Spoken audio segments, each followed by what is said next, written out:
Erik, how do you explain how that game ended tonight? Well, I think we had the game in hand.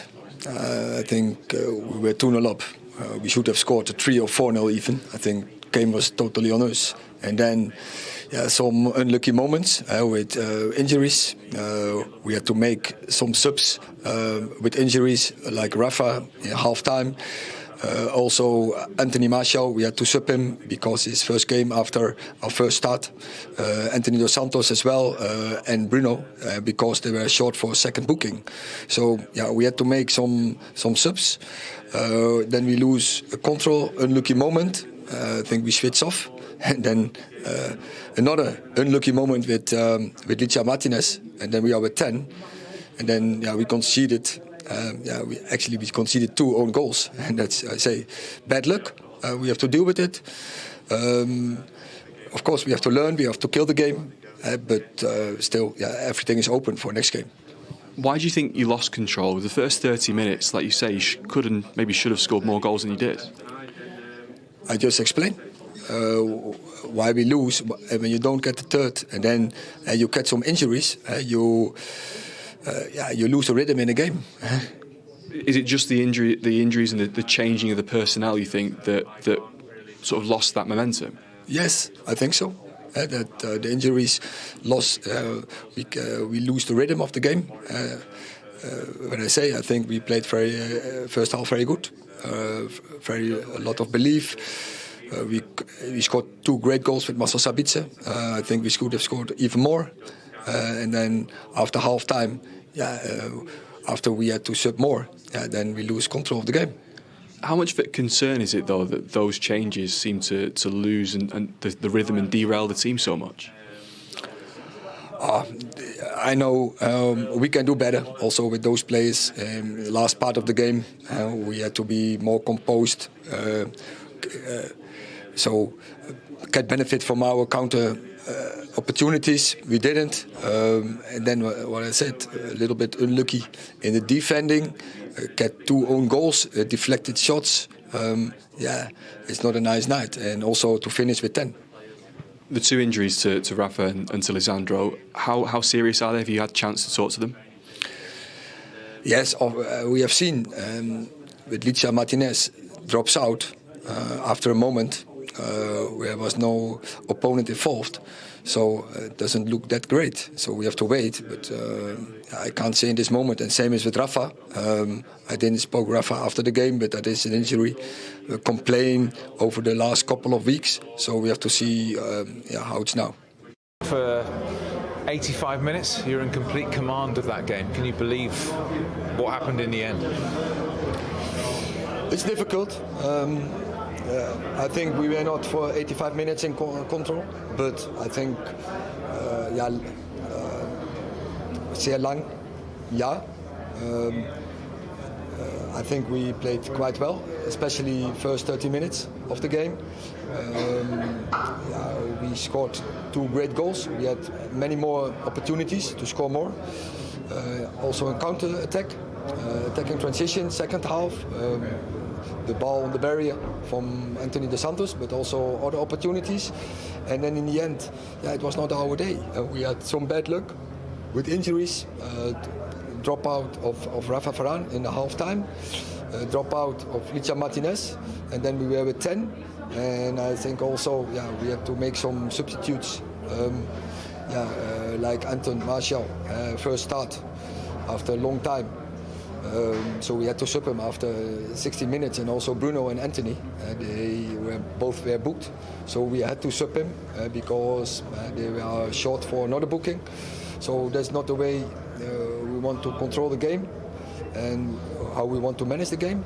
But that's the way it was today. And then we, in the end, was totally bad luck, everything against us, and we conceded 2 goals, and it was totally unnecessary.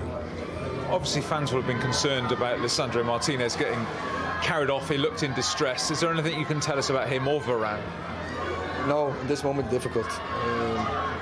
Medical staff has to do their job. We have to set the right diagnosis. In the moment, we don't know.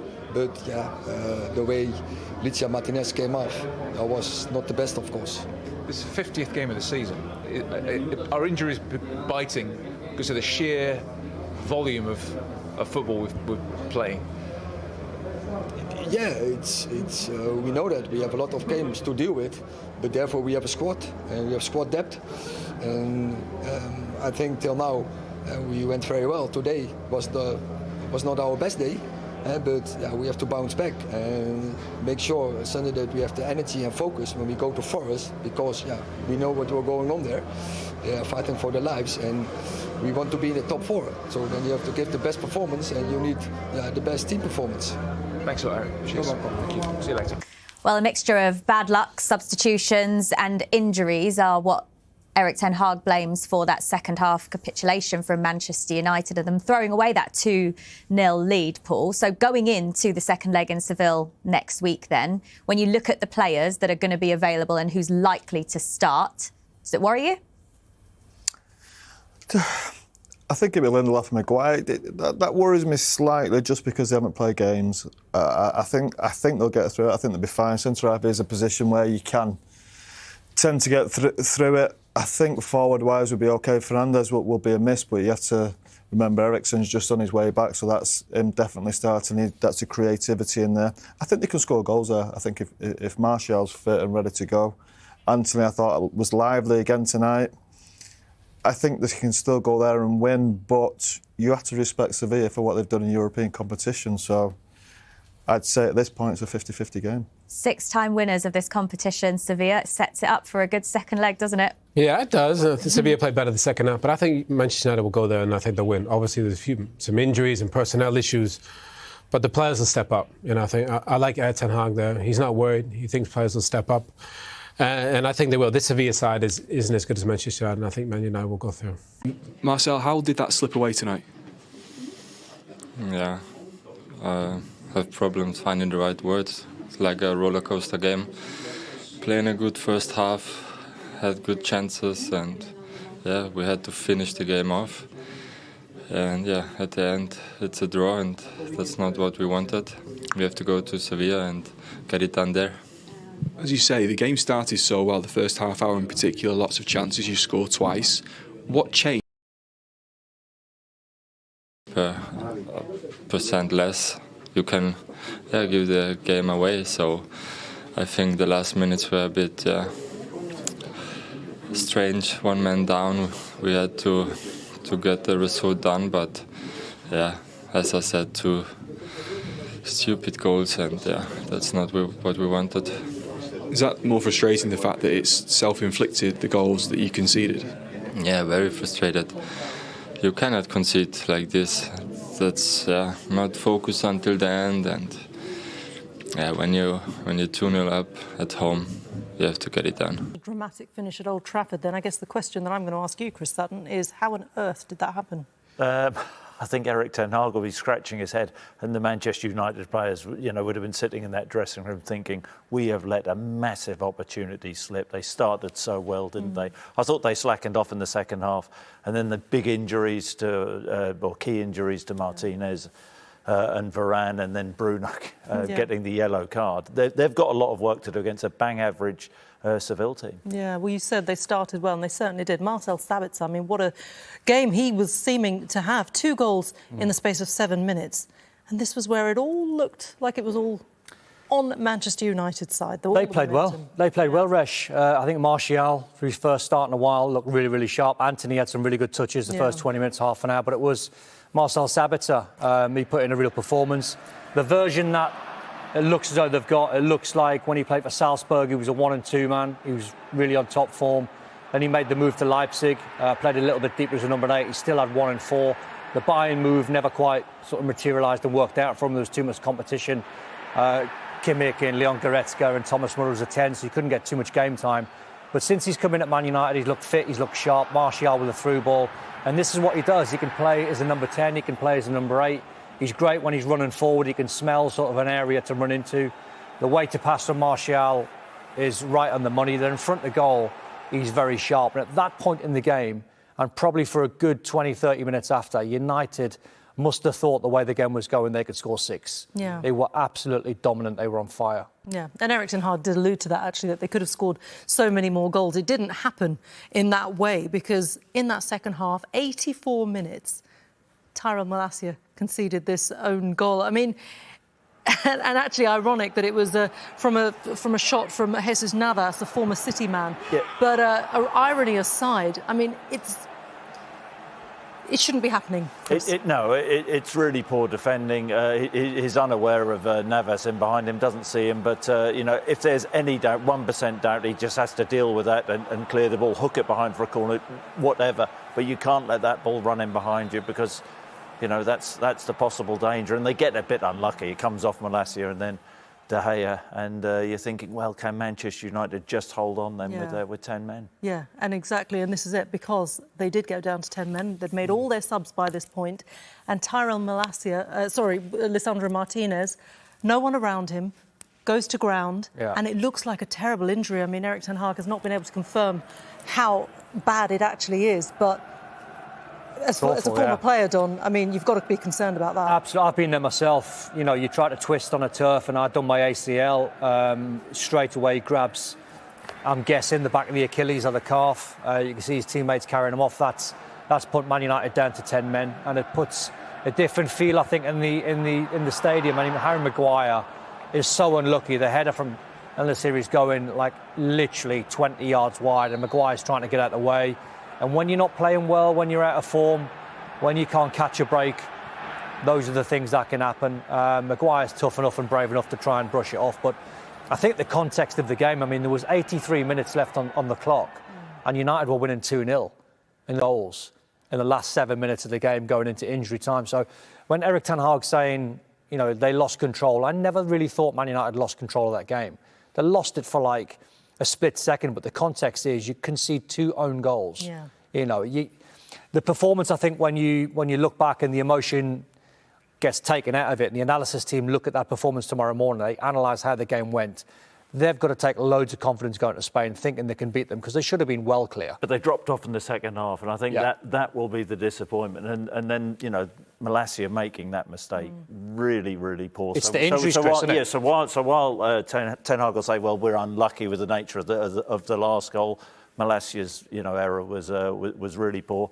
And they didn't play with the same intensity. But that's it. And that's in it's the game, the injury suspensions, isn't it? That's what's going to potentially hurt them. Well, this is the thing. You can't legislate for that, can you? And we saw Rafael Varane come off at half-time. Martinez, as we saw, has come off as well. Fernandes suspended. And Bruno Fernandes. We can see this incident now where he was given this yellow card.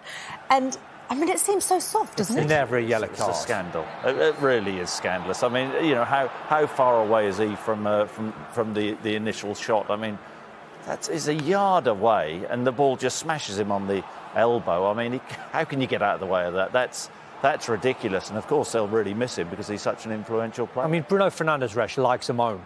But honestly, he does. He likes a moan. He's allowed to after this one, isn't 100%, because that is a ridiculous decision. Listen, I wouldn't say that could cost them, but you're taking a major player away from Man United when he's in form and playing well. Yeah. The skipper at the same time. Yeah, and of course, no Marcus Rashford, of course, for the second leg in Seville either. So it is a difficult time for Manchester United. If you look at the next 6 fixtures as well, this is a side who have made Old Trafford a fortress. OK, they didn't lose today, but it would have felt like a defeat from the manner of how that game went. They're on a 25-match unbeaten run at home, but their next 6 fixtures, I mean, they've only got 1 game at Old Trafford. They're in all 3 competitions, but with those players that are missing now, it's a very tricky task for Erik ten Hag to try and rotate that squad, particularly defensively. It is. You'd like to think they'll have enough in the short term to get past Forest. Sevilla. And we'll see what type of side he picks. Then you look at Brighton in the FA Cup. Brighton are one of the best teams in the Premier League, and they can bop anyone off the pitch if they're on form. So all of a sudden, you're looking at a team 24 hours ago, or a little bit less, that could be on for the treble.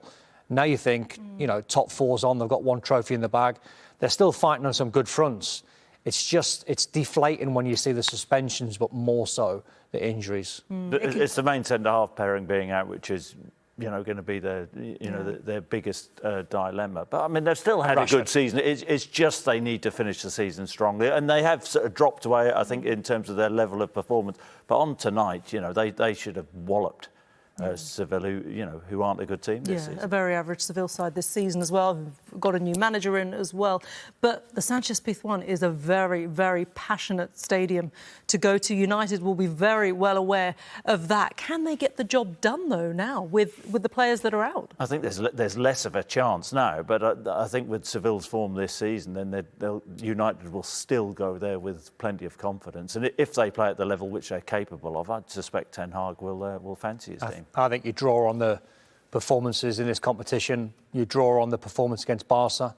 The 2-2 there, I thought they were excellent. You draw on, so many key individual battles, and man for man, even though you take the injuries and suspensions out of it, Rashford's obviously a massive miss.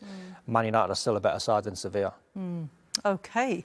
This is one of my favourite cities anywhere in the world. Seville, we're close to the centre at the Estadio Ramón Sánchez-Pizjuán. I'm Derek Ray, and joining me here on the commentary box for complete coverage is Lee Dixon. And every reason to believe we're in for an entertaining match here. It's Sevilla versus Manchester United. Yeah, thanks Derek, as always. Pleasure to be here. I have to say, the atmosphere is fantastic in here, and I'm anticipating a really good game today. Hopefully, we won't be disappointed. Bruno Fernandes. Mason Greenwood. Possession lost, intercepted. Lucas Ocampos.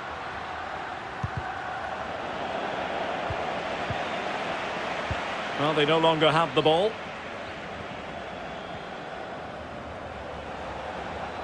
This might have potential. A real opening now. Just cleared away in the nick of time.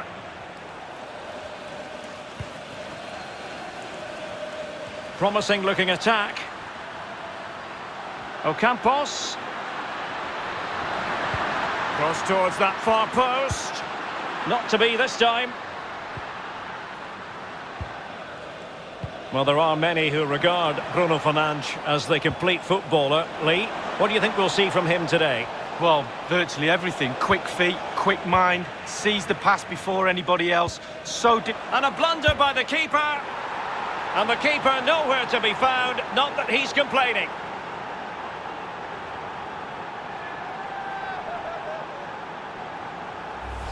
Well, we're going to see the replay. The goalkeeper won't want to see this again. He gives the ball away. Still a bit to do, to be fair, but it's his fault.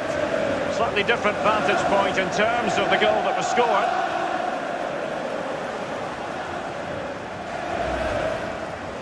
So back underway in this game, Manchester United with the advantage. Con el 18, Bruno Fernandes. Ocampos. Atención. Hay un turismo verde de marca alemana. Well, they need to get tighter here. El paso en el parking. Que su dueño acuda al control de seguridad. Well, no way through. Clears it away.